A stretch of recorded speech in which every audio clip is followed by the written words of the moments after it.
përhapja e sigurisë me vetë këtë titull që kur e shpjegon për shembull përhapja e sigurisë, kjo prej kësaj mësojmë dy gjëra. Gjëja e parë është se jo çdo shenjë e kiametit duhet të jetë e keqe. Nuk është shart që shenja e kiametit patjetër të jetë diçka negative ose diçka e keqe ose ndonjë fitnë e madhe ose ndonjë sprovë e rëndë, nuk është patjetër. Mund të jenë shenjat e kiametit gjëra të mira. Sikurse i kemi përmendur se prej shenjave të kiametit është vetë dërgimi i pejgamberit alayhis salam, i cili është pejgamberi i fundit. Dhe padyshim se kjo është prej gjërave më të mira që mund t'i kenë ndodhur njerëzve. Edhe kjo pra përhapja e sigurisë tregon se shenjat e kiametit mund të jenë edhe pozitive, të mira. Dhe gjëja e dytë që e kuptojmë prej kësaj është se në kohën kur pejgamberi alayhis salam e ka parashikuar këtë shenjë, nuk ka pas siguri të mjaftueshme nga gadishullin arabik, po edhe më gjerë. Ju e dini se gadishulli arabik ka qenë fise. Në Mekë ka qenë Kurejshët, në Nejd kanë qenë tjetër kush, Temim, fisi Temim e tjerë, në Taif ka qenë fisi Thaqif që kanë udhëheq, në Medinë kanë qenë dy fise, dhe gjithë të fise kanë qenë luftë me njëra tjetrën, nuk ka pas siguri.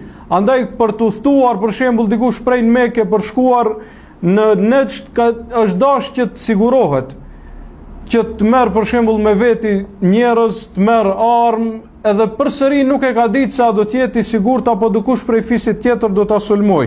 Sidomos ato fise që nuk kanë pas marrëveshje paqe apo tregtie në mes veti. Mirë po pejgamberi alayhis salam thot se kjo do të ndryshojë, prej shenjave të kiametit është se kjo do të ndryshojë. Thot pejgamberi alayhis salam: la takumu sa hatta yasira ar-rakib bayna al-Iraq wa Mekka la yakhafu illa dalal at-tariq. Thot nuk do të ndodh kiameti derisa të udhtoj njeriu vet prej në Irak deri në Mekë dhe mos friksohet asgjë tjetër, vetëm se mos e ka humb rrugën diçka. Se përndryshe nuk do të ketë nevojë që të friksohet prej njerëzve apo prej armiqësisë së tyre. Dhe kjo ka ndodh, siç thon dietarët, kjo ka ndodh dhe do të ndodh. Kjo ka ndodh dhe do të ndodh.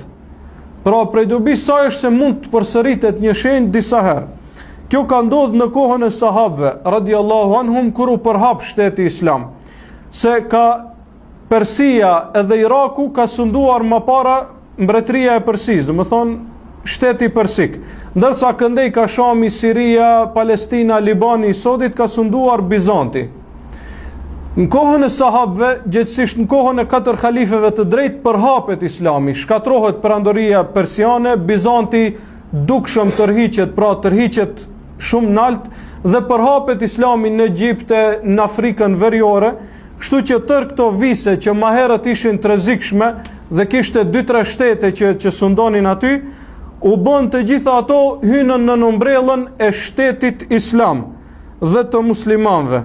Andaj kjo u realizua pra në kohën e sahabëve, në kohën e 4 halifeve të drejtë, u përhap siguria.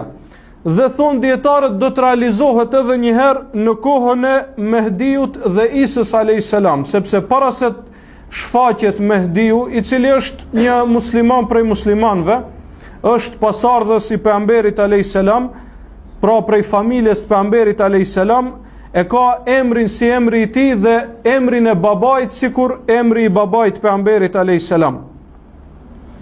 Dhe për këtë do të flasim më gjerësisht kur do të arrijmë tek shenjat e mëdha të kiametit. Mirë po, ajo që është me rëndësi pra se para se të vijë ky njeri dhe para se të zbres Isa alayhis salam, do të përhapet pasiguria, do të përhapen luftrat, vrasjet dhe pasiguri e madhe në për këto vise. Siç thot pejgamberi alayhis salam, do të tubohen popujt rreth jush, ashtu siç tubohen njerëzit rreth ushqimit, pra. Do të ketë luftra rreth e përqark gadishullit arabik.